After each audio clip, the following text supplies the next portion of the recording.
दिया कि जिसे चलना है वह ब्रज में गोकुल ग्वाल बन करके गोप गोपिकाएं आए। दबाव नहीं था तो जो आ गए सो आ गए, जो नहीं आए वो फंस गए। तो हे राजर्षि परीक्षित, जिसने इस 84 लाख जोनि को पार करके मानव शरीर पाया, मानव शरीर एक बार नहीं मिलता, कि जाने कितने हजार बार मिलता है। और उस मानव जोनि में अब व्यक्ति सोचते हैं कि 84 लाख योनि, 84 लाख एक योनि में भ्रमण करना पड़ता है। कितना? ये नहीं 84 लाख के बाद आई जाएंगे। पुण्य बिगड़ गया फिर घूम गए। मकान बहुत बड़ा है, दरवाजा एक है, दरवाजा एक है। अब रात का अंधेरा है, कोठरी है, हाथ लगा करके दरवाजा पकड़ के आ रहे हो, कुछ दूर गए, जो ही दरवाजे के पास पहुंचे थक गए, चलो थोड़ी देर ऐसे चलेंगे फिर पकड़ लेंगे। और जो ही दरवाजा डाका, फिर दरवाजे पर दरवाजा डाकते ही फिर दीवार मिल गई, फिर खोजते खोजते आए, फिर कुछ दूर आए, थक गए। जो ही दरवाजा आया फिर हाथ नीचे आ गया, थक गया, फिर भटकता गया। ठीक इसी प्रकार से कि पुनरपि जननम पुनरपि मरणम पुनरपि जननी जठरे से। हे राजर्षि परीक्षित, इस प्रकार से माया आक्रांत जीव बार बार देह में आता है। लेकिन पहले ही कह दिए हैं कि माया मरा न मैं मरा, और मरे मरे जातो शरीर, आशा तृष्णा ना मरी, कह गए दास कबीर। सोई हे राजा परीक्षित, अब करारे पर हो, सजग रहना, दरवाजा पास में आने वाला है, हाथ नीचे मत कर देना खबरदार से। बोलिए जय जय श्री राधे, श्री वृंदावन बिहारी लाल की जय, श्रीमद् भागवत महापुराण की जय।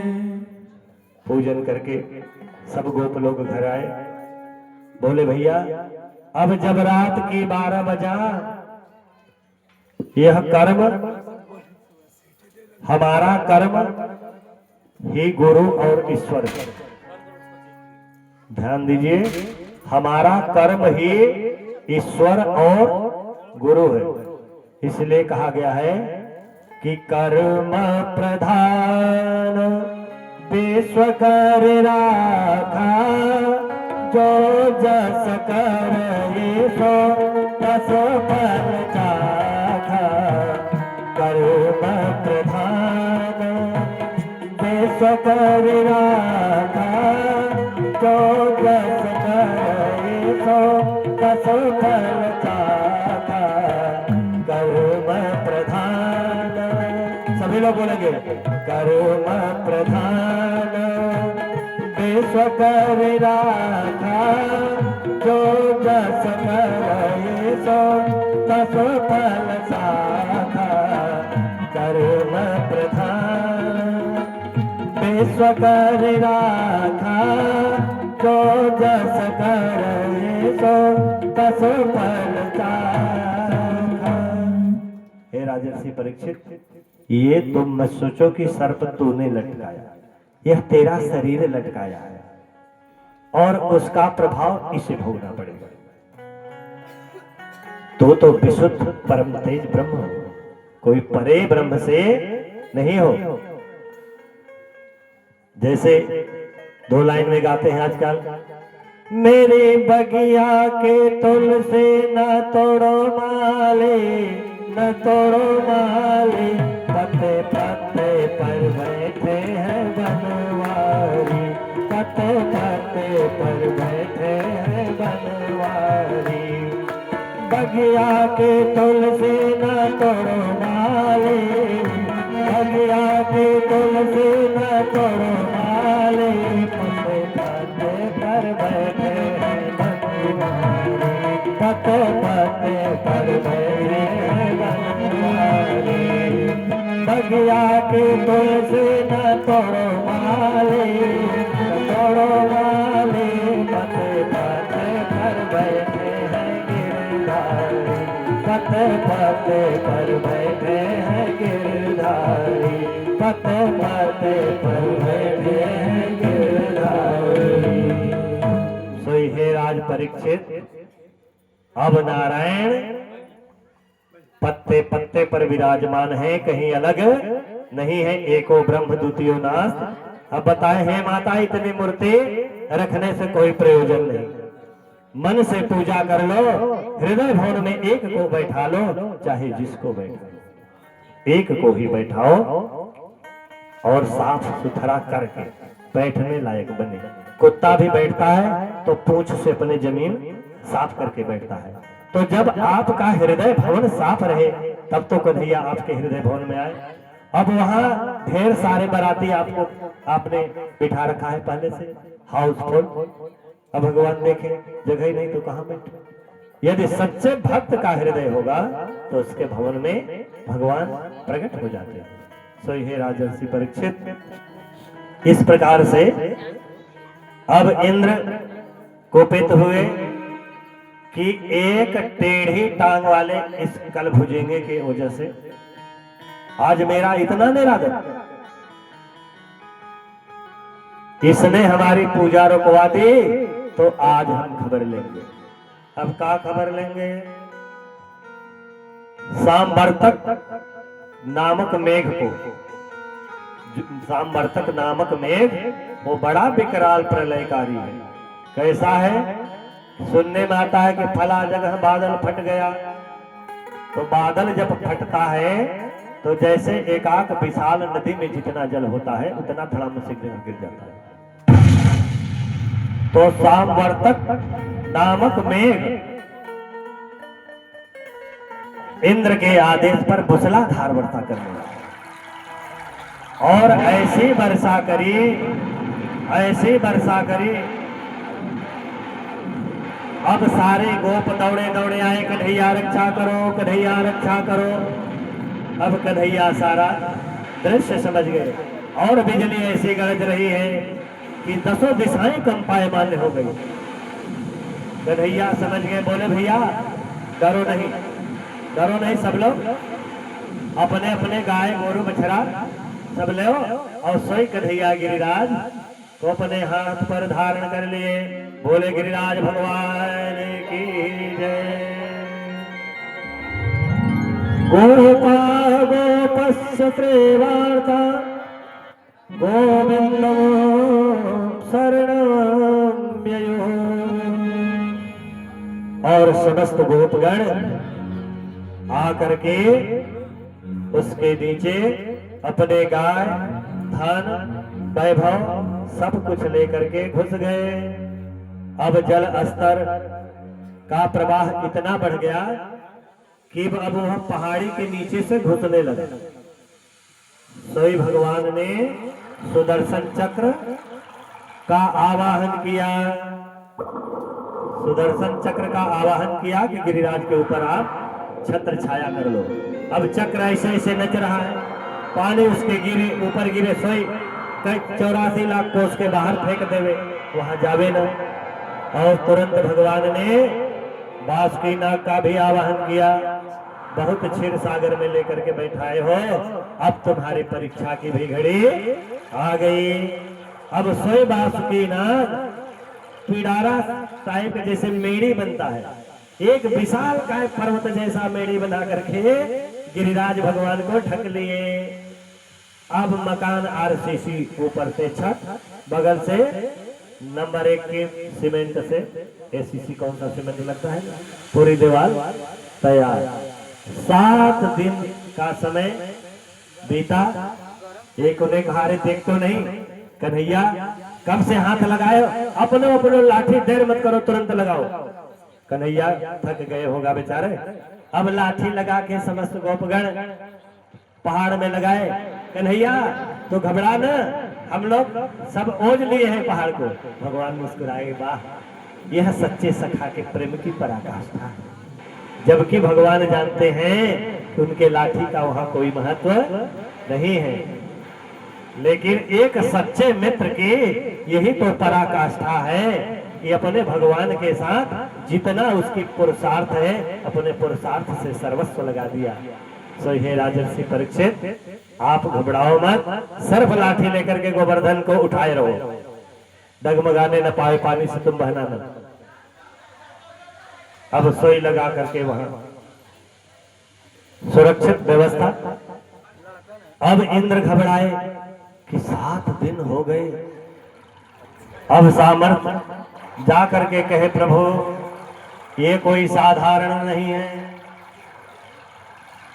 जिन्होंने 7 दिन तक गोवर्धन पर्वत को धारण किया। अब ऊर्ध्वस्तगिरे शेष कुंडले भवतया स्थित रोधोपज्वलम दीर्घम तथा वेला महोदधि। और समस्त ऐसे विकराल गर्जना शांत हुई और देवराज इंद्र हाथ जोड़ करके भगवान के सन्मुख प्रकट हुए। बोलिए गोवर्धन गिरधारी भगवान की जय। एक तो प्यारा सा भजन गोवर्धन भगवान के धारण पर। श्री गोवर्धन महाराज महाराज तेरे माथे मुकुट विराज रहे। श्री गोवर्धन महाराज महाराज तेरे माथे मुकुट विराज रहे। श्री गोवर्धन महाराज महाराज तेरे माथे मुकुट विराज रहे।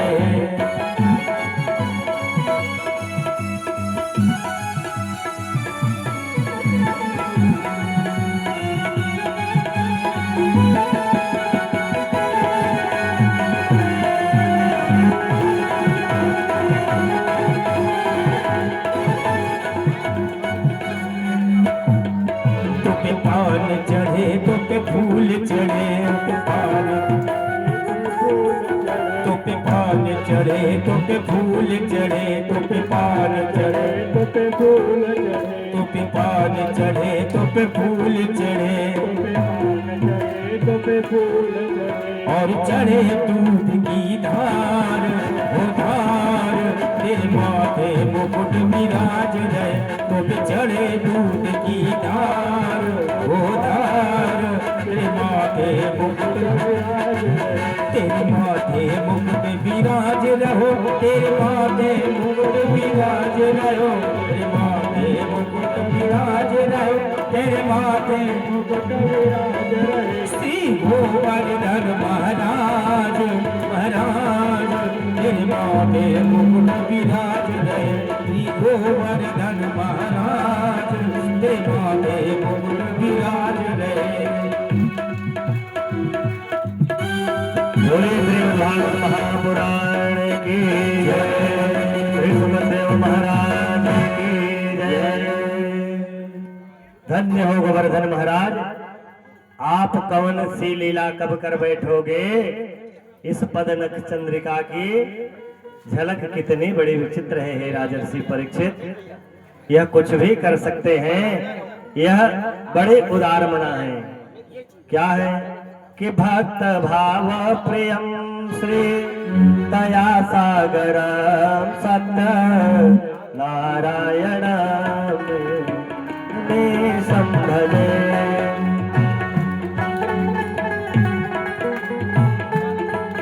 दक्षिणे यस गंगा सुधा शोभते। दक्षिणे यस गंगा सुधा शोभते। राजते सारनायस दामे सदा। वाह, कितना सुंदर सुरम्य वातावरण है हे राजर्षि परीक्षित। अब बोले भैया, अब जब गोवर्धन भगवान को उठाए, बरसात शांत हुई, तो गंगा मैया ने प्रकट होकर के कन्हैया का अभिषेक किया। गंगा मैया प्रकट होकर के अभिषेक की। कामधेनु प्रकट होकर के दूध धारा से कन्हैया का अभिषेक करी। जल में दूध मिल गया, समस्त श्रीधाम वृंदावन क्षीर सागर में परिणित हो गया। क्षीर सागर, क्षीर मतलब दूध, जो दूध का सागर है। बताइए, अब ध्यान दीजिए, थोड़ा सा जीवन पर प्रकाश डाला जाए। जब तक गाय हो चाहे वात्सल्यमयी जननी माताएं, गोविंद की कितनी कृपा है। जब गाय बच्चा देती है तुरंत भगवान क्षीर सागर उसके स्तन में प्रकट कर देते हैं। इसके पहले क्षीर सागर नहीं था, क्योंकि क्षीर सागर की आवश्यकता नहीं थी। क्षीर सागर की वहां गाय जब तक बच्चा नहीं देती तब तक हे राजर्षि परीक्षित उसके स्तन में दूध नहीं आता। उसी प्रकार से माताओं के जीवन में भी है। सो हे राजर्षि परीक्षित, जब क्षीर सागर की आवश्यकता पड़ती है क्षीर पान करने की, तब जाकर के वहां क्षीर सागर भी प्रकट हो जाता है। यह भगवान की ही महती अनुकंपा है। और जो ही गौ ने बच्चा दे सोई गोविंद क्षीर सागर उनके स्थल में प्रकट कर देते हैं। यह लीला पुरुषोत्तम की पराकाष्ठा है, इसके पहले नहीं थे। सोई आज कन्हैया ने पूरे श्रीधाम वृंदावन को यह सिद्ध कर दिया कि श्रीधाम वृंदावन साक्षात क्षीर सागर। अब कहे, अब वासुकी जी सोचे भाग्योदय न बहुजन्म समर्जित। अभी तक तो उस क्षीर सागर का आनंद लिया, अब इस क्षीर सागर का आनंद लिया जाए। और वासुकी महाराज अपना फन पटक पटक करके उस क्षीर सागर का दूध पान कर रहे हैं। और वह पावन पुनीत पर्व कितना सुंदर था। अब कहते हैं कि हे राजर्षि परीक्षित सुनो, यह गोवर्धन पर्वत कौन था और क्यों आया? This point is noted. आप लोग ध्यान दें। जय जय श्री राधे, श्री वृंदावन बिहारी लाल की जय। हमें लग रहा है कि जब मूर्ति बेचने वाला आया था तो आप लोग ने 500 वाली मूर्ति खरीदी थी क्या कि 10,000 वाली? कितने लोग 10,000 वाली खरीदे थे? हाथ ऊपर कर। सब 5,000 वाली लिए तो इस कान पे डाले डोरा, इस कान निकल गया। तो 5,000 वाली मूर्ति बदल दीजिए, 10,000 वाले हृदय भवन में बैठा लीजिए कि कान से डोरा डाले तो सीधे हृदय भवन में उतर जाए। सो हे राजर्षि परीक्षित, जब भगवान को लीला करने के लिए धराधाम पर आना था, सोई भगवान ने कहा किससे? राधा रानी से कि हे देवी आपको भी चलना पड़ेगा। ध्यान दीजिए, राधा कोई अलग नहीं, कभी कृष्ण है राधा तो कभी राधा है कृष्ण। भगवान ने एक समय सोचा कि मेरी मोहनी सूरत कितनी खूबसूरत थी कि शंकर भगवान, एक दिन शंकर भगवान बोले कि प्रभु आपने जब देवताओं को अमृत पिलाया तो कितना सौंदर्य रूप धारण किया। बोले प्रभु आप उस सुंदर के चक्कर में न पड़े, आप उस सुंदर के चक्कर में न पड़े। आप तो परम सुंदर हैं। तो कैसे सुंदर हैं शंकर जी? कि कर्पूर गौरम करुणावतारम संसार सारम भजगेन्द्रहारम। कर्पूर गौरम करुणावतारम संसार सारम भजगेन्द्रहारम। सदा वसन्तं मृगयारविन्दे भावं भवानि सहितं नमामि। कर्पूर गौरं करुणावतारं संसार सारं भजगेन्द्रहारं। सदा वसन्तं हृदयारविन्दे भावं भवामि सहितं नमामि। तो परम सुंदर हैं, कैसे हैं कि सुंदरे किम न सुंदरम। अब आप काहे को परेशान है? बोले शीशा तो है नहीं कि देख ले। सोई शंकर भगवान को वही मोहिनी रूप। बोले तो प्रभु आपकी इच्छा है तो चलो। और तुरंत पल झपकते एक सुंदर सा बगीचा बन गया। बगीचे में खूब रंग रंग के गुलाब फूले थे। कितने गुलाब आजकल फैल गए हैं, लाल पीला काला हरा नीला पीला, जितने रंग के चाहो उतने गुलाब। उसी तरह से बड़ी सुंदर गुलाब, कमल, केवड़ा, जूही, चंपा, पारिजात, अड़हुल, नाना प्रकार के पुष्प के थे। और परम सुंदरी तेजस्वी स्त्री का रूप धारण करके भगवान गेंद उछालते पहुंच गए। जब ही सौंदर्य माधुर्य का दर्शन किया, शंकर भगवान शुद्ध बुद्ध सब भूल गए।